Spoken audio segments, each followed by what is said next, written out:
Dias, magandang umaga po. Isi-share ko lang sa ngayon ang aking ginagawang punlaan. Ito po ay DIY sapagkat wala naman pong locally available dito sa amin. So ang ginagawa ko, naghanap ako ng mabubulok na bunot bago i-chop-chop ko yan.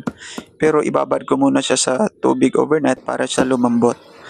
Pagka naman po ito ay pinong-pino na, ay isasalang ko po ito sa apoy para mamatay na yung mga insekto, lahat na ng mga organismong napapaloob.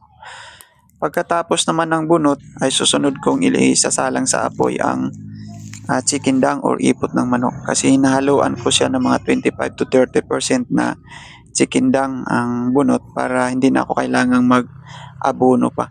So mga nagsasabing ang uwi ko naman kasi hindi naman kayo nagluluto ng pating media. So makikita nyo pag i-close up ko yung bunot ko na chinap-chop. So daming gumagapang oh. Oh, yan po yung mapanira sa ating mga punla.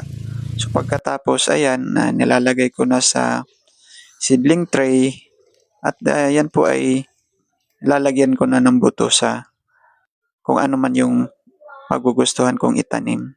So salamat po.